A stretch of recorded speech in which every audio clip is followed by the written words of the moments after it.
Good evening, class. So today onwards, we are starting our class 10th maths course. इसमें हम लोग जो है क्लास 10th के मैथ्स पढ़ेंगे. क्लास 10th के मैथ्स को पढ़ने से पहले हमको कुछ चीजें जाननी होंगी, ठीक है? तो क्या चीजें जाननी है हमको, पहले हम उसको समझते हैं. ठीक, मैथ्स से सबके सब बच्चे बहुत डरते हैं. फैक्ट बात ये है, ना डरें, क्या करें डर दूर करने के लिए? मैथमेटिक्स क्लास 10th क्या करना है हमको ताकि हम अच्छे स्कोर कर सकें मैथ्स में, 100 आउट ऑफ 100 हम स्कोर कर पाए. क्या हमको करना चाहिए, क्या गलतियां नहीं करनी चाहिए, पहले इसके बारे में मैं 5 मिनट में आपको बताऊंगा. सबसे पहली चीज जो है वो ये है बेटा कि मुझे मैथ्स हो या कोई भी सब्जेक्ट हो, मेरे को सबसे पहले अपना सिलेबस पता होना चाहिए कि मेरे को क्या क्या पढ़ाई करनी है, क्या क्या आने वाला है हमारे सिलेबस में. नंबर 2, मेरे पास क्वेश्चन पेपर होने चाहिए प्रीवियस ईयर्स के. क्वेश्चन पेपर्स, कौन से क्वेश्चन पेपर्स? प्रीवियस ईयर के. और कौन से क्वेश्चन पेपर? Sample papers. कहाँ से मिलेगा सर? फ्री में मिलेगा. कहाँ पे मिलेगा? CBSE academic nic.in पे. इंपॉर्टेंट बात यह है कि आप लोगों को अभी कुछ भी नहीं लिखना है. मैं मैथ्स भी पढ़ा रहा हूँ, आपको लिखना कुछ नहीं, सिर्फ ध्यान से सुनना है. बाद में जो होमवर्क दूंगा वो आप प्रैक्टिस करोगे. ये जो कुछ भी मैं लिख रहा हूँ या जो भी मेरे पास PDF फाइल है वो सब मैं आपके साथ शेयर करूंगा, ठीक है?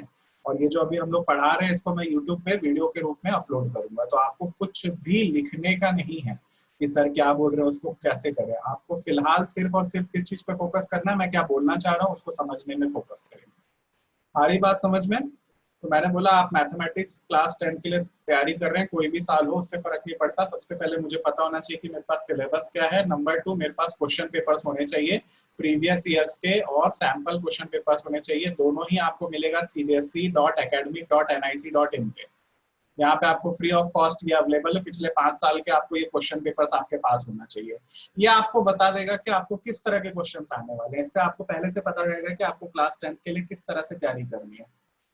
नंबर 3 पॉइंट जो है वो बहुत इंपॉर्टेंट है, उसको ध्यान से सुनेंगे. वो है कि NCERT प्लस एग्जाम्पलर, ये भी दोनों book free of cost available है. इसको पूरी तरह फुल्ली सॉल्व करना है. इसको फुल्ली सॉल्व करने का मतलब है कि सॉल्व एग्जाम्पल्स को भी आपको बनाने हैं. तो बस ये 3 स्टेप अगर आप करेंगे तो मैं आपको गारंटी देता हूं कि आप 100 आउट ऑफ 100 लेकर आएंगे इसमें, मैथ्स में. क्या बोला मैंने? सबसे पहले आप सिलेबस को पढ़ेंगे, सिलेबस समझेंगे क्या सिलेबस कहना चाह रहा है. नंबर 2, हम क्वेश्चन पेपर डाउनलोड करेंगे, उसका घर पे जो प्रिंट आउट निकाल लेंगे. प्रीवियस ईयर और सैंपल पेपर्स पिछले 5 साल का फ्री ऑफ कॉस्ट अवेलेबल है. कहाँ पे भी? cbseacademic.nic.in पे. पॉइंट नंबर 3, मेरे को NCERT की बुक और एग्जाम्पलर, NCERT एग्जाम्पलर एक और बुक आती है, दोनों NCERT की वेबसाइट पे फ्रीली अवेलेबल है. उसको डाउनलोड करके उसको पूरी तरह से सॉल्व करना है. बिल्कुल भी ये नहीं सोचना है कि NCERT की बुक बकवास होती है. भाई हम तो RD शर्मा बनाएंगे सर, हम तो RS अग्रवाल बनाएंगे, हम तो अरिहंत की बुक बनाएंगे, हम तो ओसवाल की बुक बनाएंगे. नहीं, वो सब काम आप बाद में करोगे. पहले आपको क्या करना है? NCERT और एग्जाम्पलर की बुक आपको बनाना है. अब हम कैसे पढ़ाई करेंगे? हमारे पढ़ने का तरीका है, सबसे पहले मैंने अभी आपको बताया मैं क्या करूंगा. NCERT प्लस एग्जाम्पलर, ये हम सॉल्व करेंगे. हमारा स्टेप नंबर 1 क्या होना चाहिए? हम इसको सॉल्व करेंगे. स्टेप नंबर 2, फिर हम प्रीवियस ईयर क्वेश्चंस जो आ चुके हैं, प्रीवियस ईयर्स क्वेश्चंस जो CBSE के बोर्ड एग्जाम में आ चुके हैं, उसको हम सॉल्व करेंगे. स्टेप नंबर 3, मैं RS अग्रवाल को फॉलो करूंगा. किसको फॉलो करूंगा? RS अग्रवाल को. इसकी PDF कॉपी मैं आपके साथ शेयर कर लूंगा तो आपके पास भी हो जाएगी, आपको खरीदने की जरूरत नहीं है, सब कुछ फ्री में. स्टेप नंबर 4, मैं ओसवाल का क्वेश्चन बैंक सॉल्व करके दूंगा आपको. किसका? Oswal question bank. Step number 5 जो मैं नहीं करूंगा लेकिन आपको करना है, आपके पास अगर टाइम बचता है तो आरडी शर्मा खुद से सॉल्व करना है, सेल्फ प्रैक्टिस। लेकिन डाउट्स अगर होते हैं आपको तो डेफिनेटली आप मुझसे पूछ सकती हैं। आ रही बात समझ में? तो हम सिर्फ ये 4 स्टेप करेंगे और मैं आपको गारंटी से बोल रहा हूँ कि हमको 100 आउट ऑफ 100 मार्क्स मिलेंगे इसमें, क्लास 10th के मैथ्स के बोर्ड एग्जाम के पेपर में। NCERT plus exemplar, previous year questions, RS Agarwal को हम सॉल्व करेंगे और ओसवाल क्वेश्चन बैंक को ये मेरी तरफ से प्रैक्टिस करवाया जाएगा और आरडी शर्मा आपको खुद से करना पड़ेगा। आरडी शर्मा करने के लिए मेरे पास अभी टाइम नहीं है, ठीक है? आरडी शर्मा के लिए मैं अलग वीडियोस बनाऊंगा। चलिए बिना टाइम गवाए हम स्टार्ट करते हैं। हमारा है यूनिट नंबर 1 नंबर सिस्टम्स। आपको लिखना कुछ भी नहीं है बेटा, सब कुछ मैं आपको स्लाइड ये जो लिख रहा हूँ ये भी मैं आपको शेयर करूंगा, प्लस जो वीडियो हम अभी आप मेरे को देख रहे हो वो भी मैं आपको यूट्यूब पे चैनल पे फ्री ऑफ कॉस्ट आपके साथ शेयर करूंगा, प्लस मैंने जो बुक्स बोली वो भी मैं पीडीएफ फाइल में आपके साथ फ्री ऑफ कॉस्ट शेयर करूंगा। आपको सिर्फ और सिर्फ मेरी क्लास पे ध्यान देना है। तो नंबर सिस्टम्स हम जब पढ़ने जा रहे हैं तो हम सबसे पहले सिलेबस पे बात करेंगे, क्योंकि ये साल कोरोना वायरस ने आधा खा लिया है। तो जो मैंने पहला ब्लॉक बना रखा है वो ओरिजिनल सिलेबस था, वो ओरिजिनल था, और जो नीचे लिखा है बेटा वो मेरा रिवाइज्ड सिलेबस है, ठीक है? सीबीएसई ने 30% कट किया है आपके ओरिजिनल सिलेबस से। तो चैप्टर नंबर 1 नंबर सिस्टम्स में रियल नंबर में से यूक्लिड डिवीजन लेमा को जो ओरिजिनल में था वो अब सीबीएसई ने उड़ा दिया है। क्या कर दिया है? सीबीएसई ने उड़ा दिया है। तो आपको ये चैप्टर इस साल नहीं पढ़ना है। यहाँ पे बाकी सब कुछ एज इट इज है, जो ओरिजिनल सिलेबस में था वो एज इट इज आपको पढ़ना है। फंडामेंटल थ्योरम ऑफ अरिथमेटिक दिया गया है, स्टेटमेंट्स भी आपको पढ़ने पड़ेंगे, ठीक है?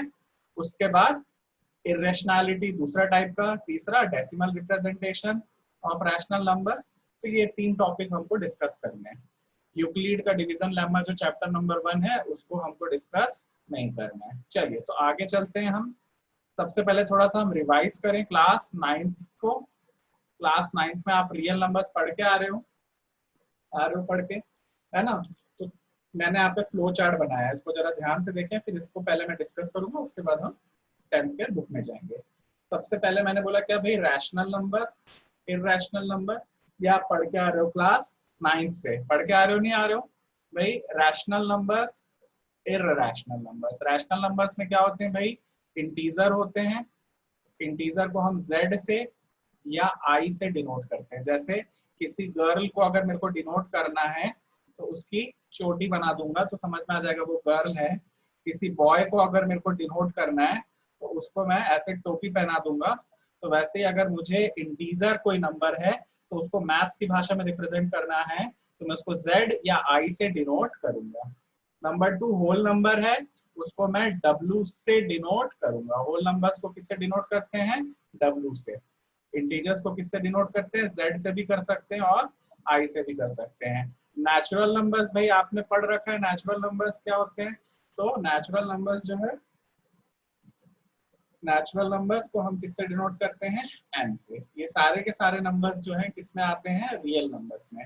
इसके अलावा इरैशनल नंबर्स, याद करो इरैशनल नंबर्स, याद करिए पिछले साल क्या पढ़ा आपने क्लास 9th में? Irrational number √2। पता नहीं सर, क्यों बेटा? √1 मुझे पता है 1, √4 मुझे पता है 2, लेकिन √2, √1 और √4 के बीच में, इसलिए मुझे पता नहीं। √3 पता नहीं। फिर वैसे ही √9 होता है 3, परफेक्ट स्क्वायर रूट है, लेकिन √4 और √9 के बीच में जो नंबर्स हैं √5, √6, √7, √8, ये सब हमें पता नहीं। तो इसलिए ये सारे नंबर्स क्या हो गए मेरे? Irrational numbers. 9th क्लास में आपने इतना पढ़ा हुआ है, इरैशनल नंबर्स पढ़ा है ना? वैसे ही क्यूब रूट ऑफ 1 होता है 1, क्यूब रूट ऑफ 8 होता है 2। तो क्यूब रूट ऑफ 1 और क्यूब रूट ऑफ 8 के बीच में जितने भी क्यूब रूट्स है 2, 3, 4 एंड सो ऑन, कहाँ तक? 7 तक, ये सारे नंबर्स भी क्या हो जाएंगे? Irrational numbers. तो कितना आप पढ़ के आ रहे हो 9th क्लास में? आ रही बात समझ में? तो 9th क्लास में आपने क्या पढ़ा हुआ है अभी? रैशनल नंबर आप जानते हो, इररेशनल नंबर आप जानते हो, उसका nth रूट निकालना मतलब स्क्वायर रूट निकालना या क्यूब रूट निकालना, ये आप जानते हो। एक्सपोनेंट आपने पढ़ा था 2 की पावर 3 निकालना, 2 की पावर 5, 3 की पावर 2 एंड सो ऑन। और आपने रैशनलाइजेशन किया था a plus root B upon a minus root B. इतना आप क्लास 9th में पढ़ के आ रहे हैं, तो क्लास 10th में आपको इतनी जानकारी होना चाहिए। चलिए अब हम स्टार्ट करते हैं अपने सिलेबस को। हमको जो पढ़ना है, सबसे पहले हम वापस से सिलेबस में जाएंगे। हमारा आज का टॉपिक क्या है बेटा? Fundamental theorem of arithmetic. क्या टॉपिक है हमारा? टॉपिक नंबर 1 हमको पढ़ना है क्या? Fundamental theorem of arithmetic. Arithmetic क्या है? ब्रांच ऑफ मैथ्स जहां पे हम किसके साथ खेलते हैं? किसकी स्टडी करते हैं? नंबर्स की। ओके, किसकी स्टडी करते हैं हम? नंबर्स की। तो अब हम चलते हैं, सबसे पहले तो आपकी एनसीईआरटी की बुक में चलते हैं। अब हम आपके एनसीईआरटी की बुक क्या डेफिनेशन बोल रही है, पहले हम डेफिनेशन पढ़ेंगे। सबके पास एनसीईआरटी की बुक है, ये तो मैं मानकर ही चल रहा हूँ, है ना? सबके पास एनसीईआरटी की बुक है। चलिए आ जाइए, ये हमारी एनसीईआरटी की book fundamental theorem of arithmetic. Fundamental theorem of arithmetic क्या कर रही है, अगर आप यहाँ पर देख सकते हो तो फंडामेंटल, चलो मैं एनसीईआरटी से मैं आरएसएस को बताता हूँ इस टॉपिक को।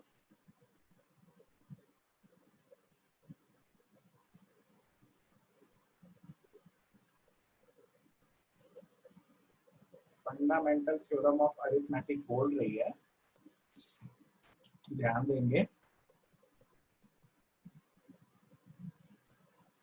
फंडामेंटल थ्योरम ऑफ अरिथमेटिक क्या बोल रही है?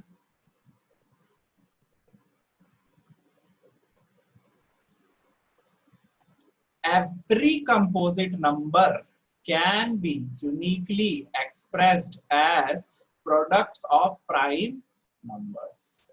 क्या बोल रही भाई? Every composite number can be uniquely expressed as product of primes except for the order in which these prime factors occur.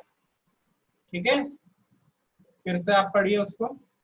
Every composite number can be expressed as every composite number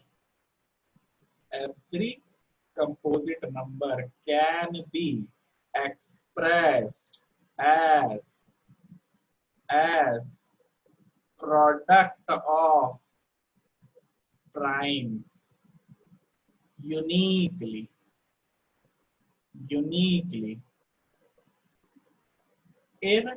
irrespective of order।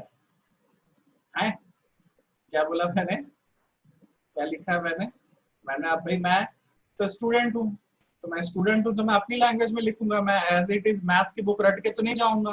तो अगर मेरे को बोलता है state fundamental theorem of arithmetic, तो मैं क्या लिखूंगा? एवरी कंपोजिट नंबर्स,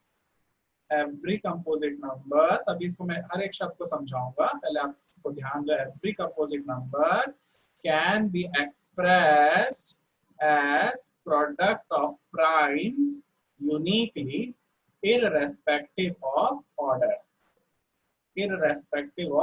चलिए एग्जांपल लेते हैं। एग्जांपल भाई 6, मेरे को पता है 6 क्या है, बताइए? कंपोजिट नंबर है कि नहीं है? तो 6 के क्या प्रोडक्ट्स होते हैं? 2 into 3। या मैं इसको ऐसा लिखूं 3 into 2, तो ऐसा तो नहीं होगा कि ये 6 9 बन जाएगा। तो ऑर्डर क्या है? या तो मैं 2 को पहले लिखूं 3 को बाद में लिखूं, या मैं 3 को पहले लिखूं और 2 को बाद में लिखूं, उससे कोई फर्क नहीं पड़ता है। Every composite number, 6 is a composite number, can be expressed as product of its prime। कुछ प्राइम नंबर्स के प्रोडक्ट के टर्म में हम कंपोजिट नंबर को एक्सप्रेस कर सकते हैं। ऑर्डर इंपॉर्टेंट नहीं है, मतलब 2 into 3 भी 6 देगा, 3 into 2 भी 6 देगा। एक और एग्जांपल लेते हैं 15। व्हाट इज 15 बेटा? 3 इंटू 5 या 5 into 15 is a composite number, 3 is a prime number, 5 is a prime number.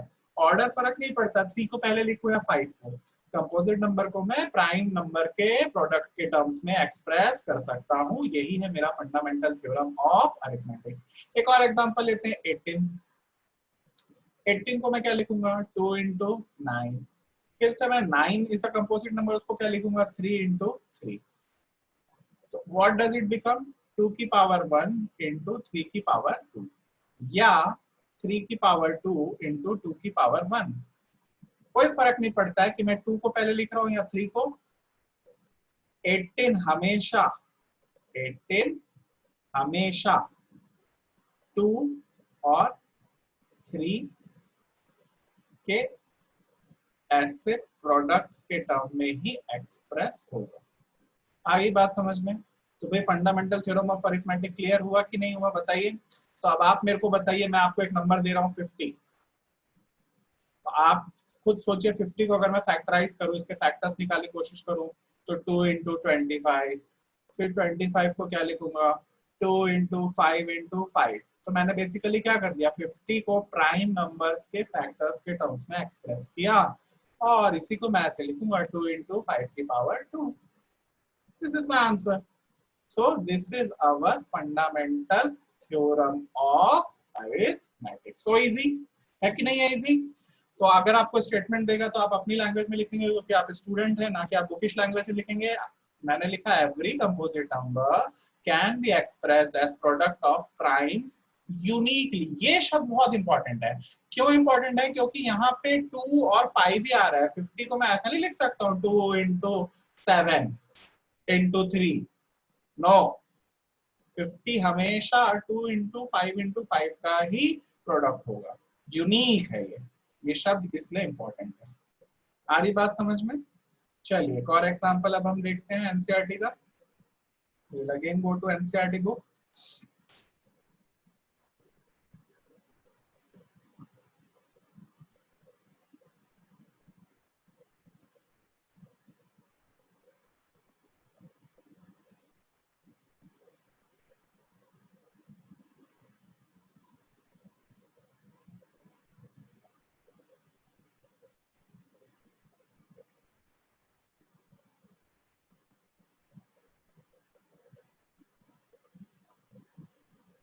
Example 5। Example 5 देखिए, आपको पूछ रहा है वो, consider the number 4 to the power n where n is a natural number.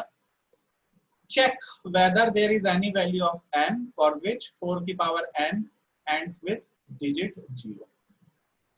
समझते हैं इसको? समझिए, क्वेश्चन को समझने की कोशिश करिए। क्वेश्चन ये कहना चाह रहा है कि हम एग्जांपल 5 की बात कर रहे हैं कि 4 की पावर n एक नंबर है, क्या उसके फैक्टर में या उसके मल्टीपल में, नॉट फैक्टर्स में, क्या whether any value of n for which 4 to the power n ends with 0, क्या ऐसा कोई n की वैल्यू होगी कि उसकी लास्ट डिजिट क्या होनी चाहिए? 0। उसकी लास्ट डिजिट क्या होनी चाहिए? 0। समझने की कोशिश करो। 4 की पावर n है, ये एक नंबर है। n की किसी वैल्यू के लिए n की क्या वैल्यू होगी जिसके लिए ये किस पे एंड होना चाहिए? नंबर 0 पे। अब अपन दिमाग लगाते हैं, कोई भी नंबर जो 0 से एंड होता है, 10, 50, 200, 300, कुछ भी, कोई भी नंबर जो 0 से एंड होता है, उसका पक्का एक फैक्टर तो क्या होना चाहिए? बताओ, उसका एक फैक्टर क्या होना चाहिए? 10 तो होना ही चाहिए, यस और नो? और 10 खुद एक कंपोजिट नंबर है, तो इसका पक्का एक फैक्टर क्या होना चाहिए? 2। और दूसरा एक क्या फैक्टर होना चाहिए? 5। सो any number ending with 0 should have 5 as its factor। ये कॉन्सेप्ट बना मेरा, क्या बना ये मेरा कॉन्सेप्ट। कोई भी नंबर जो 0 से एंड हो रहा है उसका एक फैक्टर 10 होगा।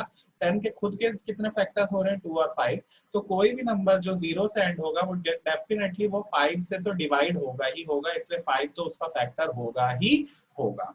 लेकिन किंतु 4 की पावर n को देखो मैं कैसे लिख रहा हूँ, 2 की पावर 2 की पावर n, मतलब 4 का फैक्टर क्या है, सिर्फ और सिर्फ ओनली 2। लेकिन मेरे को अगर 0 चाहिए एंडिंग, तो मुझे तो साथ में और क्या चाहिए, 5 भी चाहिए। Only 2 but no 5 in its factors. 4 की पावर n में सिर्फ और सिर्फ 2 ही है, 5 नहीं है। Hence it will never end with digit 0। आई बात समझ में? तो ये हमने क्वेश्चन समझा। क्वेश्चन क्या है, क्वेश्चन को समझने की कोशिश करो। क्वेश्चन क्या बोल रहा है, क्वेश्चन को समझिए आप। क्वेश्चन बोल रहा था, एनसीईआरटी की बुक बोल रही है, एनसीईआरटी की बुक क्या बोल रही है, एनसीईआरटी की बुक बोल रही है कि कंसीडर द नंबर 4 की पावर n, n कोई भी नेचुरल नंबर, कोई भी एक नंबर हो। अब बताइए क्या n की किसी वैल्यू के लिए 4 की पावर n 0 से एंड होगा, मतलब क्या 0 से एंड होगा, मतलब चलिए समझते हैं। 4 की पावर 1 इज 4, 4 की पावर 2 इज 16, 4 की पावर 3 इज 64, 4 की पावर 4 इज 256। ऐसे कुछ नहीं, कुछ अनंत 2002 पे शायद कुछ हो। क्या आखिरी डिजिट 0 होगी क्या? यहाँ पे तो 4 है, 6 है, 4 है, क्या आखिरी डिजिट कभी 0 होगी? कैसे पता लगाए? तो मैंने बोला कि 4 की पावर n अगर कोई एक नंबर है जिसकी लास्ट डिजिट क्या है, 0, तो पक्की बात है कि ये नंबर क्या होगा, इंटू 10। तो पक्की बात है कि ये नंबर क्या होगा, दिस इंटू 2 इंटू 5। इसका मतलब क्या है, 4 की पावर n का एक फैक्टर 2 होना चाहिए, 4 की पावर n का एक फैक्टर 5 होना चाहिए, यस और नो?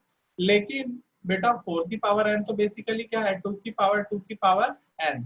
तो 4 में तो सिर्फ एक फैक्टर 2 दिख रहा है मुझे, 5 तो मुझे दिख ही नहीं रहा है। क्योंकि 5 नहीं है इसलिए ये 0 से एंड नहीं होगा, इसलिए ये 0 से एंड नहीं होगा। आई बात समझ में? चलिए और एक क्वेश्चन देखते हैं हम।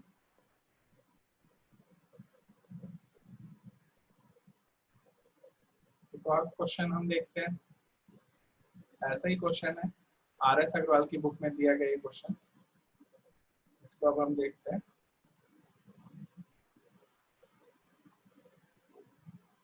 Show that any number of the form 6 की power n can never end with digit 0.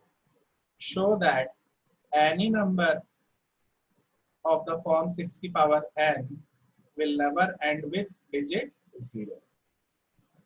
ठीक है, क्या बोल रहा है हमको? क्वेश्चन 3, 6 की power n will never end with digit 0। 6 की power n will never end with digit 0। अगर कोई नंबर, एनी नंबर, फिर से मैं पिछला ही चीज लिखूंगा, any number having 0 as last digit, 0 as last digit must have 5 as its factor, must have 5 as its factor। but 6 की पावर n को तो हम ऐसे ही एक्सप्रेस करते हैं, 2 की इंटू 3 की पावर n, इस 2 की पावर n इंटू 3 की power n does not have 5 as factor, so will never end with digit 0। आ रही बात समझ में? भाई 6 की पावर n है, बोल रहा है लास्ट डिजिट 0 से कभी एंड नहीं होगी, प्रूफ करो। तो मैंने लिख दिया कि भाई any number having 0 as last digit must have 5 as its factor. ये तो जाहिर सी बात है कि कोई भी, अभी मैंने एग्जांपल देके बताया कि लास्ट डिजिट 0 होगी तो उसका पक्का एक फैक्टर 5 तो होना ही चाहिए। अब 6 की पावर n तो लेकिन होता है 2 इंटू 3 की पावर n, दैट इज 2 की पावर n इंटू 3 की पावर n। यहाँ पे 2 है 3 है परंतु 5 तो है नहीं, 5 is not there. So because 5 is not a factor of 6 की power n, so the 6 की power n will never ever end with digit g। ये बात आपको समझ में आ जानी चाहिए। तो लास्ट क्वेश्चन आज का हम बनाएंगे।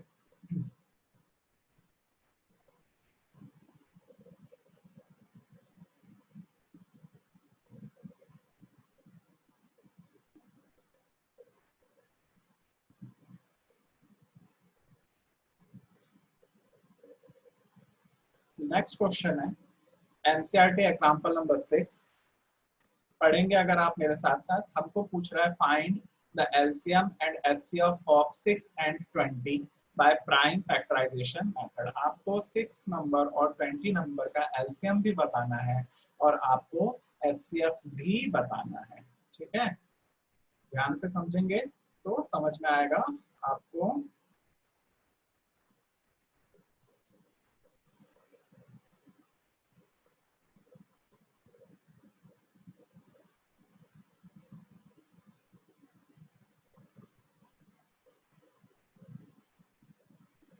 Example number 6। एग्जाम्पल नंबर 6 क्या बोल रहा है आपको? 6 दिया है और 20 दिया है, 6 दिया है और 20 दिया है। आपको इन दोनों का एचसीएफ भी निकालना है, आपको इन दोनों का एलसीएम भी निकालना है यूजिंग, और उसने आपको बोला है क्या यूज करना है, prime factorisation method. Prime factorisation method. चलो सबसे पहले 6 को हम देखते हैं। 6 का फैक्टर क्या है? 2 की पावर 1 इंटू 3 की पावर 1। यस और no? Now 20 can be written as 2 into 10. Now 10 can be further written as 2 into 5. तो 20 can be written as एक ये 20 है, ये 2, तो 2 की पावर 2 into 5। आ रही बात समझ में? 6 को मैंने क्या किया? फैक्टराइज किया। 20 को भी मैंने क्या किया? फैक्टराइज किया। 20 को लेकिन मैं कैसे लिख रहा हूँ?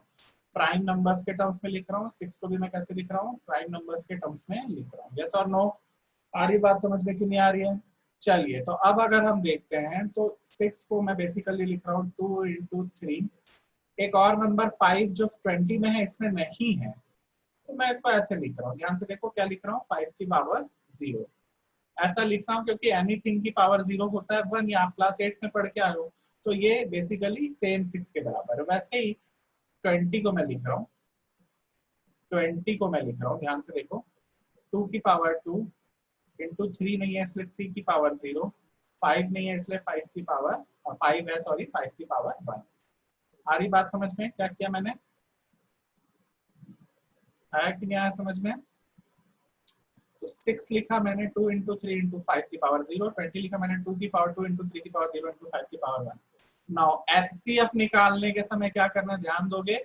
एचसीएफ के समय में वो सारे प्राइम नंबर्स जिसकी लोएस्ट वैल्यू हो उसको चूज करूंगा। यहाँ पे 2 है, यहाँ 2 है, यहाँ पे 2 की पावर 1 है, यहाँ 2 की पावर 2 है, इसलिए मैं लोएस्ट वैल्यू लूंगा 2 की पावर 1। 3 यहाँ पे 1 है, यहाँ पे 0 है, तो मैं लोएस्ट वैल्यू लूंगा 3 की पावर 0। 5 में यहाँ 0 है, यहाँ 1 है, फिर से मैं लोएस्ट वैल्यू लूंगा, इसलिए 5 की पावर 0। तो ये क्या आ गया HCF? 2 into 1 into 1 that is 2।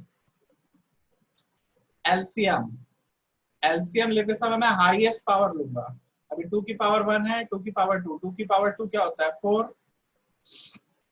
3 की पावर 1 है, 3 की पावर 0, हाईएस्ट 3 की पावर 1 है इसलिए 3, 5 की पावर 1, 5 की पावर 0, तो 5 हाईएस्ट है इसलिए 5, तो 5 4 जा 20 इंटू 3 कितना आ गया एलसीएम मेरा?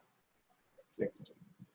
तो इस तरह से हम प्राइम फैक्टराइजेशन की मदद से एचसीएफ और एलसीएम निकाल सकते हैं किन्हीं दो नंबर्स का। एक और एग्जांपल लेते हैं फिर क्लास को खत्म करेंगे। Let us do one more example before closing the class।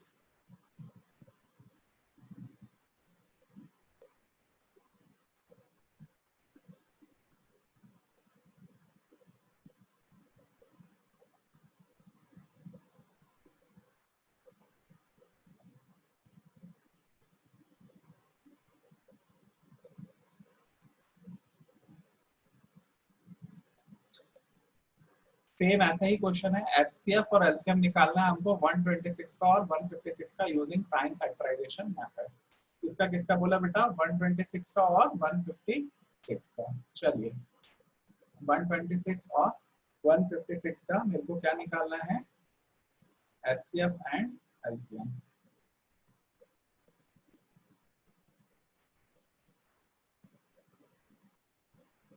Question 5, 126 का एलसीएम निकालना, एचसीएफ 156 का एचसीएफ निकालना और एलसीएम निकालना है। आ रही बात समझ में? तो 126 को हम पहले सॉल्व करना शुरू करते हैं। 126 इसको आपको दिमाग में कैलकुलेट करना पड़ेगा, 2 × 63। अब 63 के फिर मल्टीपल्स निकालो। अगर मेरे को पता है क्या होता है, 7 9 जा 63। 126 बेसिकली क्या आ गया? 2 की पावर 1, 7 की पावर 1, 9 की पावर 1। ऐसा नो। सिमिलरली 156 को अगर मेरे को निकालना है तो जाहिर सी बात है, ये इवन नंबर से ऐड हो रहा है तो 2 एक मल्टीपल होगा, 2 × अब सोचो 156 160 का आधा कितना होता है? 80। 8 कितना हो जाएगा? 78। और 78 13 से अगर मैं इसको करूं तो 13 6 होता है, तो 6 × 13। अभी 6 को मैं देखूं तो 6 फर्दर होगा क्या? 2 × 3। तो मेरा 156 कितना आ गया? ध्यान से देखिए, ये एक 2 है, ये एक 2 है। 2 की पावर 2 × 3 की पावर 1 × 13 की पावर 1। अब अगर मुझसे एचसीएफ पूछा है तो मैं बोलूंगा लोएस्ट वैल्यू देखना है मेरे को। 2 दोनों में है, हाँ है, तो 2 दोनों में है, उसकी पावर क्या है? 1। 7 दोनों में है, नहीं है। 9 दोनों में है, नहीं है। 3 दोनों में है, नहीं है। 13 दोनों में नहीं है। तो इसका एचसीएफ सीधा क्या है? 2 की पावर 1। अब व्हाट इज एलसीएम? एलसीएम देखते समय मैं हाईएस्ट पावर देखूंगा। 2 दोनों में है, हाँ है, हाईएस्ट पावर है 2 की पावर 2। उसके बाद 3 इसमें है, उसमें नहीं है तो भी मैं लूंगा। 7 उसमें है तो मैं उसको 7 को लूंगा, फिर मैं 9 को भी लूंगा और फिर मैं 13 को भी लूंगा। तो ये मेरा एलसीएम हो गया, ये मेरा एचसीएफ हो गया।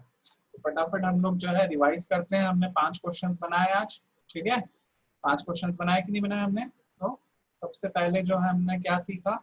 सबसे पहले हमने देखा फंडामेंटल थ्योरम ऑफ अरिथमेटिक हमने सीखा। हमको स्टेटमेंट दे सकता है 1 मार्क्स के लिए कि स्टेट करो क्या है उसका स्टेटमेंट। तो स्टेटमेंट ये होता है कि every composite number can be expressed as product of prime numbers uniquely irrespective of order. मैंने एग्जांपल देके आपको समझाया कि भैया 6 को 2 × 3 लिखूं या 3 × 2, उससे कोई फर्क नहीं पड़ता, ऑर्डर इंपॉर्टेंट नहीं है। इंपॉर्टेंट क्या है कि 6 का फैक्टर 2 की पावर 1 और 3 की पावर 1 है, ठीक है? इसके बाद मेरे को एग्जांपल नंबर 5 जो हमारा क्वेश्चन नंबर 1 था, एग्जांपल नंबर 5 हमको बोला गया कि प्रूव करो कि 4 की पावर n एक नंबर है जो कि 0 से एंड होता है कि नहीं होता है, चेक करके बताओ। तो मैंने बोला कि कोई भी नंबर 10 हो, 50 हो, 200, 300, 350 कुछ भी, उसमें डेफिनेटली 10 तो वो उसका एक फैक्टर होगा ही होगा, 10 से तो डिविजिबल होगा ही होगा। 10 खुद एक कंपोजिट नंबर है तो 10 के 2 मल्टीपल्स होने चाहिए, 2 और 5 होंगे ही होंगे। मतलब कि कोई भी नंबर जो 0 से एंड हो रहा है उस पे 5 फैक्टर होना ही चाहिए। लेकिन किंतु परंतु 4 की पावर n में तो 2 आ रहा है, 5 तो आ नहीं रहा है, 5 नहीं आ रहा है, इसलिए ये 0 से एंड नहीं होगा। कोई भी नंबर जो 0 से एंड होता है उसका एक फैक्टर 5 होना चाहिए, लेकिन 4 की पावर n में फैक्टर जो है 2 की पावर n हो रहा है, 5 तो आ ही नहीं रहा है, नो 5, इसलिए ये 0 से एंड नहीं होगा। ठीक है, ऐसे ही एक एग्जांपल हमने 6 की पावर n को लेकर किया। फिर से 6 की पावर n के फैक्टर्स क्या होंगे भैया? 2 की पावर n × 3 की पावर n। 2 और 3 तो है लेकिन 5 नहीं है। अब 5 नहीं है इसलिए ये 0 से एंड नहीं होगा। इसी को मैंने लिखा any number having 0 as last digit must have 5 as its factor, ठीक है? तो इसलिए यहाँ पर भी 5 फैक्टर नहीं होने की वजह से 6 की power n will never and with digit 0। फिर हमने दूसरा क्या सीखा कि एचसीएफ और एलसीएम निकालना है। अगर हमें 2 नंबर दिया गया है तो एचसीएफ एलसीएम निकालना है, तो भैया 6 दिया 20 दिया, तो मैं सबसे पहले 6 के प्राइम फैक्टर्स निकालूंगा। 6 क्या होता है? 2 × 3।